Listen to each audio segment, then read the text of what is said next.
இங்கே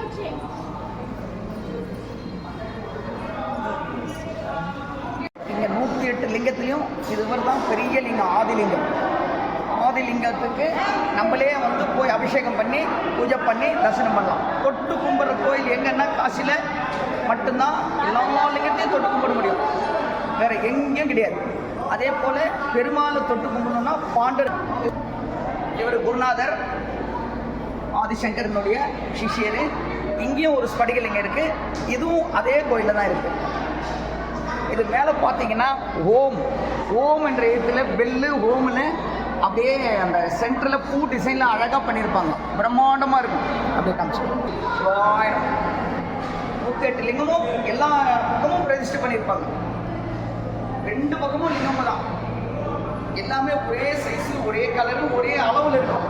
இதுதான் முக்கியமானது, ஒரே கலர், ஒரே சைஸு, ஒரே அளவு. இதுக்கு மேலெல்லாம் கூட அதனுடைய சிற்பங்கள் அதுக்கு ஏற்ற மாதிரி வச்சுருக்காங்க.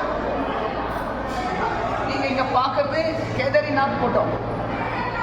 கேதாரிநாத், இந்த கேதாரிநாத் வந்து போனோம்னா 5ஆம் மாதம் ஓப்பன் பண்ணுறாங்க, 10ஆம் மாதம் க்ளோசிங், 5 மாதம் ஓப்பன் பண்ணுவாங்க. கேதரி, பத்ரி, யமுனோத்ரி, கங்கோத்ரி, 4 தாமன் பேர் இந்த கோயிலுங்களுக்கு. இமயமலை அடிவாரத்தில் இருக்குது. இது எல்லாமே வாங்க போகலாம். இவர் முனிவர் வேட்டையாடுறதுக்கு போகும்போது அந்த வில்லோட அந்த கதத்தோட இங்கே வந்து அந்த ஃபோட்டோ வச்சுருக்காங்க, அந்த சிலையை. இது வந்து அன்னபூர்ணி அம்மா கோயில். அன்னபூர்ணி வந்து சிவனுக்கு சாதம் பண்ணி போடுற அந்த ஐதீகம் இங்கே இருக்குது. இங்கேயும் ஒரு பாதரசலிங்கம் இருக்குது. இங்கேயும் லிங்கம் வந்து இதுக்கு அடுத்து தமிழ்நாட்டில் வெள்ளியங்கிரி அடிவாரத்தில் வெள்ளியங்கிரி மலையில் அந்த தியானலிங்கேஸ்வரர் கோயிலில் அந்த தண்ணியில் இருக்கும் 3 பாதரசலிங்கம். அதே போல் இங்கேயும் பாதரசலிங்கம் 2 இருக்குது. இது ஒன்று பார்த்துட்டீங்க, ஒன்று பார்க்கணும். வாங்க. ஒரு பக்கம் கோமாதா, ஒரு பக்கம் சிம்ம வாகனம். இவர் துர்காசாமி. துர்கையும் சிவனும் சேர்ந்த மாதிரி அர்த்தநாதீஸ்வரர். அப்படியே வாங்க. இது ஆஞ்சநேயர். இந்த பர்வதமலையை எடுத்துக்கிட்டு போகிற மாதிரி இங்கே பார்க்கலாம் நீங்கள். இது மாருத்தின்னு வாங்க. அந்த சஞ்சீவி மலையை எடுத்துக்கிட்டு போகிறது இங்கே மாருதி மலையை மாதிரி இங்கே வடிவத்தில் பார்க்கலாம். சிவன், பார்வதி, கணபதி, பிரம்மா அவங்க குடும்பத்தோடு இருக்கிறது கோமாதாவில் உட்காந்து இருக்காரு. கைலாயத்தில் இருக்கிற அந்த தோட்டம் இங்கே பார்க்கலாம். நீங்கள் எல்லாமே ஸ்படிகம் தான், ஒயிட் மார்பிளில் பண்ணியிருப்பாங்க. சரியான கோயில். நீங்கள் காசிக்கு வந்தால் இந்த கோயிலுக்கு இருந்துட்டு போங்க, அரை மணி நேரம் தான். விஷ்ணு பார்வதி எல்லாமே செலவு கல்லில் பண்ணியிருக்கு. இந்த காசிக்கு வந்தீங்கன்னா இந்த கோயில், இவர் வந்து ஆதிசங்கரர் அவர் கட்டின கோயில் தான் இது. 60 ஆண்டுக்கு முன்னே. இப்போ புதுப்பிச்சு கும்பாபிஷேகம் பண்ணி நல்லா பண்ணியிருக்காங்க.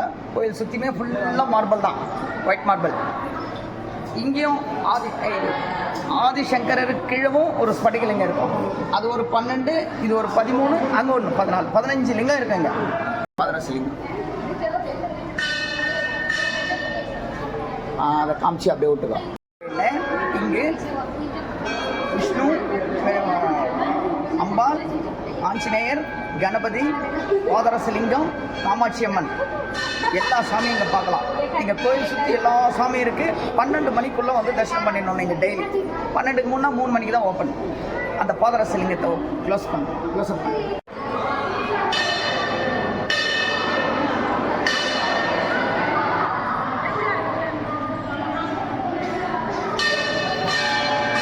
நம்ம இப்போ காஷி விஸ்வநாதர் பனாரஸில் 108 லிங்க ஈஸ்வரர் கோயிலில் ஆதிசங்கரர் பிரதிஷ்டை பண்ண 108 லிங்கம். இது வந்து 12 ஸ்படிகலிங்கம். ஜோதிர்லிங்கத்தில் 12 ஸ்படிகலிங்கம். இது இந்த 12 ஸ்படிகலிங்கமும் நீங்கள் ஜம்முவில் வைஷ்ணவி தேவி போகிற இடத்துல ரகுநாத் மந்திர், அந்த மந்திரில் தான் இந்த ஸ்படிகலிங்கம் பார்க்க முடியும். அதுக்கடுத்து இங்கே இந்த ஸ்படிகலிங்கம்லாம் வந்து பிரதிஷ்டை பண்ணி 65 வருஷம் ஆகுது.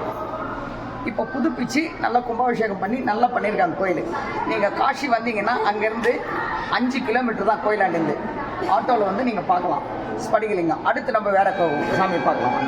இப்போ அன்னபூர்ணி சாதம் பண்ணி போடுறாங்க சிவர். அன்னபூர்ணி தனியாக ஒன்று எடுத்துக்கோ. ஆமாம், இங்கே வா.